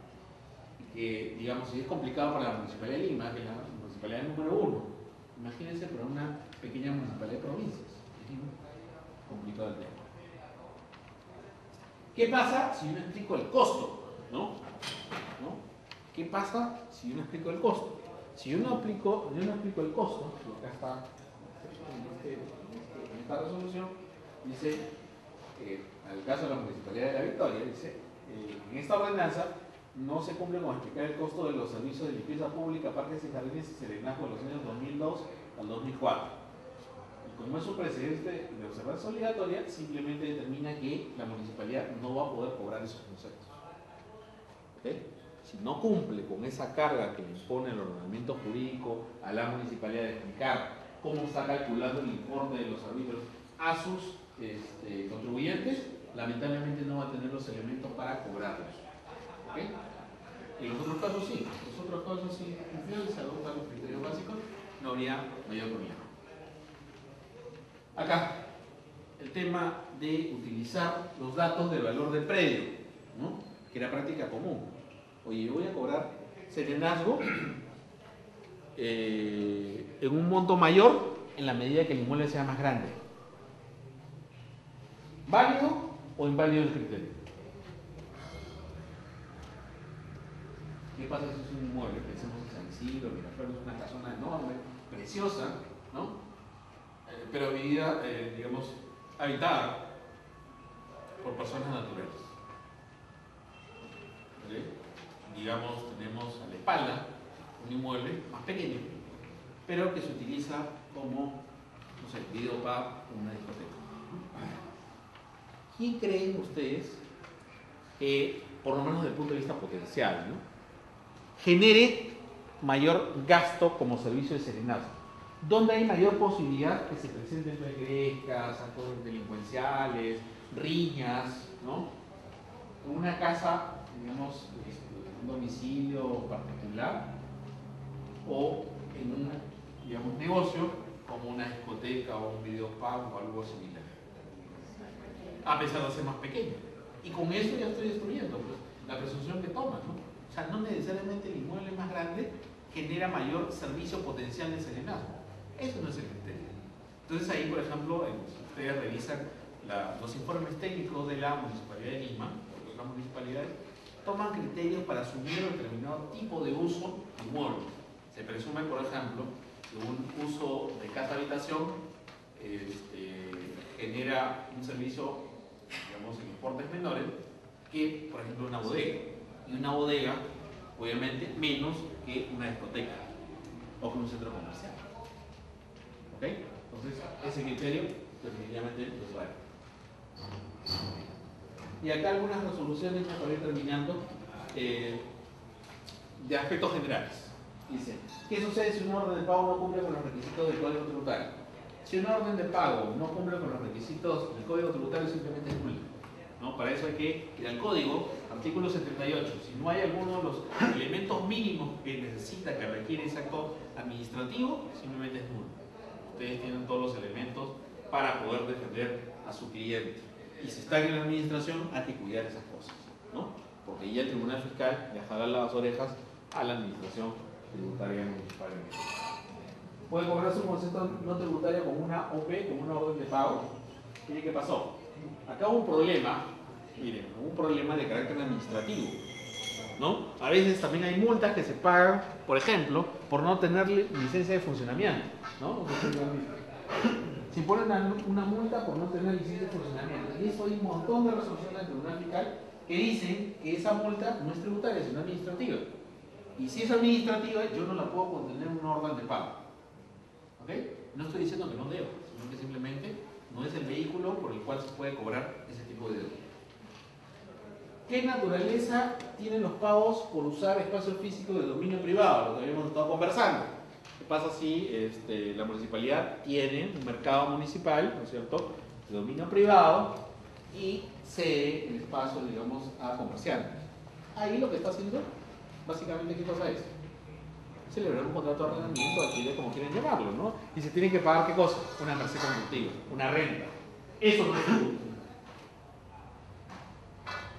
Cosa que también pasaba mucho, ¿no? No sé, pues la persona tiene que pagar 1000 y trae pues solamente 100. Entonces, como el valor dice 1000 y la persona pretende pagar 100, ¿sabes qué? No le acepta ese pago.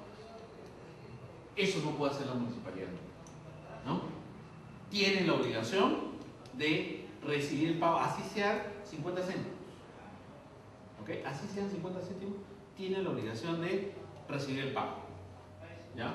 No puede negarse la municipalidad a recibir, digamos, un pago parcial. Bien, finalmente, no sé si tienen alguna duda, alguna consulta, algún tema que no haya quedado suficientemente claro, con toda confianza, estoy para resolver sus inquietudes. ¿Algo más? ¿Algo? Saquen una hoja. No, pues no hay examen, ¿no? ¿Algo que no les quede claro? Sí. ¿Ah? Doctor, una Sí. una consulta. Ajá. La cosa es que ahí en México, Señor Gómez, es terrible, ¿no? sí, lo que pasa es que para construir nosotros hemos tenido la licencia de construimiento, de construir el primer piso y el segundo. La licencia de construcción. Sí, la licencia de construcción. Pero el tercer piso no lo hemos solicitado. Entonces, el año pasado, no sé, no entiendo muy bien esos aspectos, pero quiero entonces, cuando vinieron un catastro a inspeccionar, montaron que eran paredes, que se llaman paredes al tercer piso. Entonces, como ahorita hay problemas en la de la casa, que van con sus edificios, unidades, entonces, es una sucesión.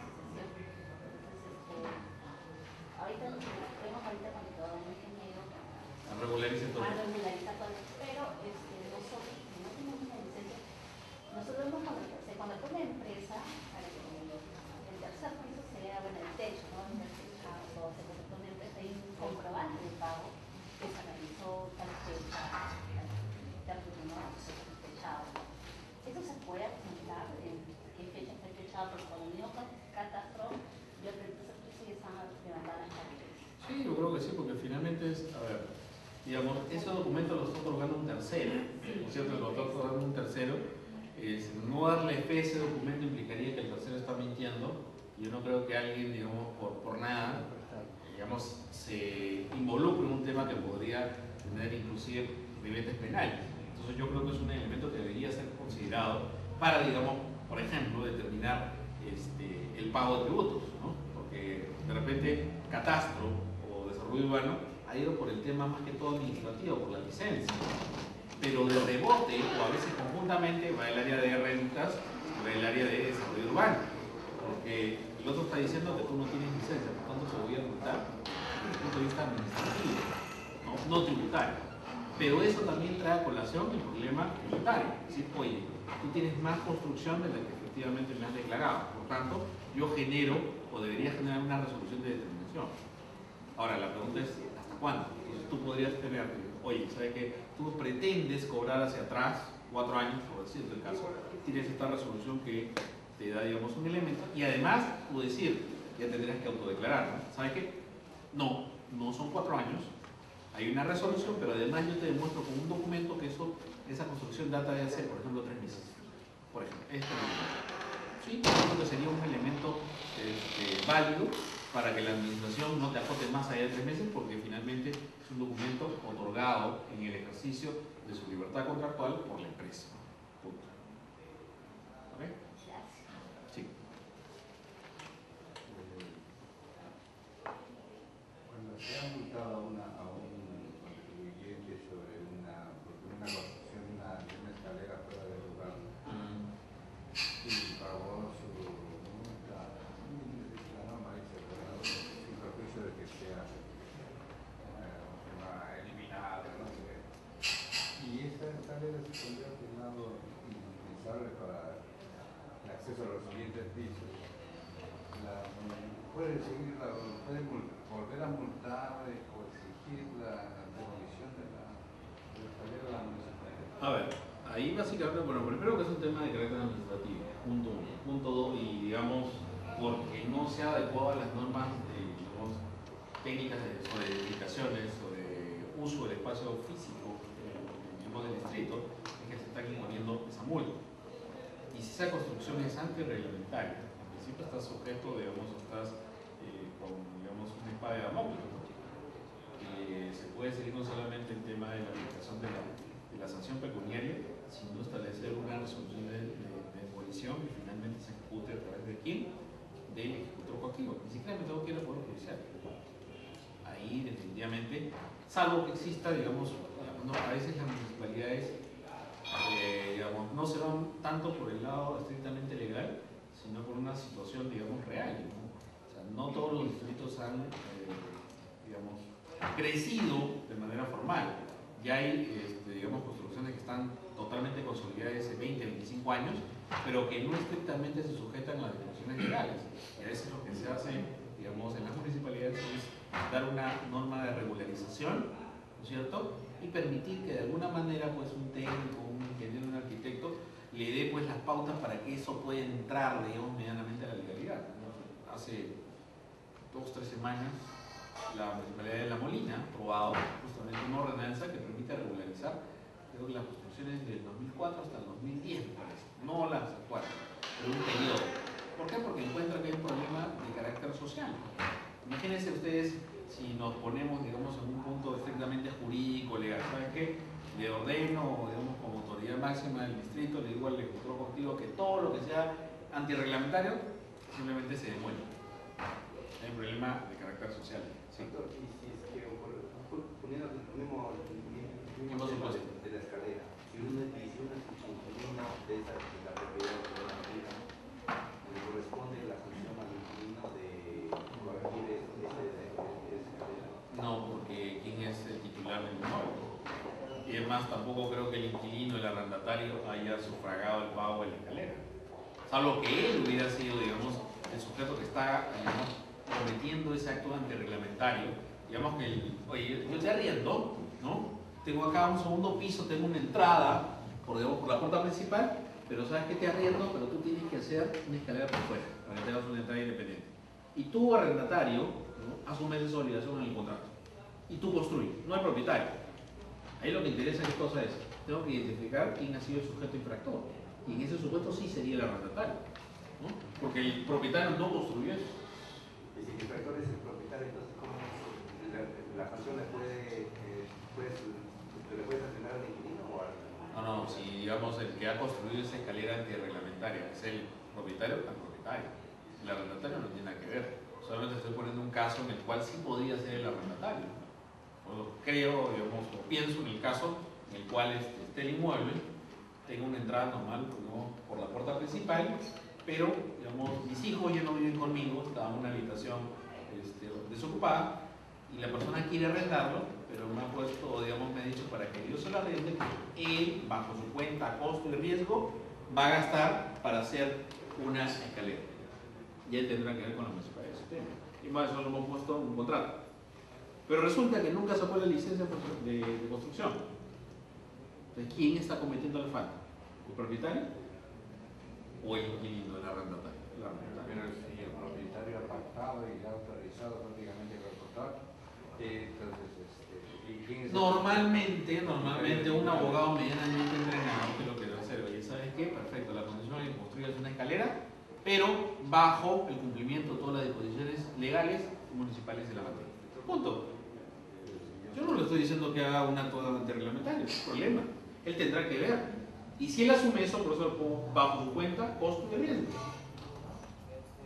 Es una situación que corresponde al arrendatario. Si el arrendatario va a tramitar eso a la municipalidad, la municipalidad dice no se puede, pues tendrá que desistir del contrato. Si no asume su riesgo, ¿no? Lo que pasa es que acá en el país, pues, estamos acostumbrados a jugar, ¿no?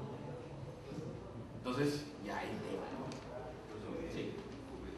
Una pregunta, si una persona tiene 3 inmuebles y viene tributando el impuesto predial y transfiere 2 predios, pues según lo que usted me ha contestado, tendría que haber un recálculo del monto del predial, del técnico predio que se va a quedar. Claro, pero lo que pasa es que, como les había dicho, ¿no? En el predial es fundamental la fotografía al 1 de enero. O sea, el 1 de enero del año 1, tú tenías 3 inmuebles.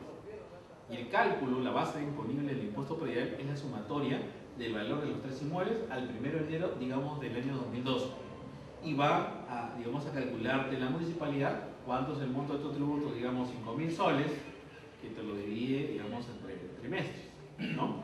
Y si quieres lo pagas completo, si quieres lo pagas en parte. Pero si tú transfieres, hay una norma del impuesto predial que te dice que tienes que dejar pagado todo, ¿no? Entonces, tu estatus va a ser el mismo durante todo el ejercicio. Entonces, tú solamente vas a cambiar tu estatus, tu liquidación de impuestos a partir del 1 de enero del ejercicio 2. Porque en 2 ya no tienes más que un solo inmueble y obviamente la base imponible va a ser. Pero digamos no va a haber ninguna afectación durante el ejercicio, por lo menos desde el punto de vista del esquema del impuesto. ¿Por qué? Porque tienes que pagar todo. Ya la fotografía al 1 de enero de un año marca la situación tributaria del contribuyente por todo el ejercicio. Tu estatus de transferencia, al día siguiente, el 2, vendiste todos los inmuebles. La ley te exige que pagues todo. Vendiste uno, ¿ok? Ese estatus, esa base imponible que va a ser menor, recién tendrá su efecto jurídico al 1 de enero del ejercicio 2. ¿Ok? ¿Claro? ¿Algo más, señores? Sí. ¿Qué doctor? Cuando usted se refiere a la permanencia de pagos, ¿Ya? usted mencionó de que en sí ni siquiera es un procedimiento tributario, sino administrativo. ¿No sería un procedimiento no contencioso en todo caso? Sí, claro. Es más, yo diría claro, porque hay dos cosas. Depende cómo lo, digamos, cómo lo implemento, ¿no? Porque podría ser, digamos, no sé, se me ocurre, ¿ok? Se me ocurre que la propia administración ya sabe esos problemas de orden práctico, ¿no? No sé cómo estará, por ejemplo, el sistema a estas alturas, si ya puede, digamos, hacer, concordar las cuentas con el inmueble. No sé, de repente ya se ha implementado, ya han pasado varios años. Pero digamos, yo podría, sin requerir de la solicitud, de oficio o una directiva interna, establecer y cruzar las cuentas contra digamos, catastro, digamos, el código único catastral y hacer digamos, esa reimputación de pagos o digamos, traslado de cuentas, como quieran llamarlo, de oficio. O también podría implementar, digamos, no sé, se me ocurre, una solicitud no contenciosa, me dice el doctor, ¿no? Ya un formato preestablecido para que todas aquellas personas que tengan esta situación, ¿no?, llenen ese documento preimpreso y le permitan a la administración que se pronuncie sobre el tema. O inclusive los dos, digamos, las dos vías de carácter paralelo. Es libertad, ya digamos sería poco política la administración si quiere facilitarle el trabajo a su contribuyente. Pero de hecho es un tema que, digamos, aquel que no ha tenido mucho que ver con la práctica tributaria municipal, ni siquiera, digamos, tiene en cuenta la magnitud del problema que sucede en estos casos en muchas situaciones. ¿Nada más? ¿Nada más? Me dicen que no hay examen. Solamente para agradecerles. Sé que es un poquito pesado estar conversando estas cosas hoy día jueves por la noche, pero solamente quería agradecerles su paciencia. Sé que es, digamos, el tiempo un poquito apretado, hemos corrido, pero la idea es que ustedes se lleven 2 o 3 conceptos que les sirvan para la práctica, digamos, profesional del día a día. No me interesa, digamos, que se vayan por lo estrictamente legal cuando solo puedan revisar, pero sí tips que el Tribunal Fiscal o la propia Administración Tributaria nos dan todos los días, que nos puede servir para dar una solución al caso que esté acorde al ordenamiento jurídico. Gracias.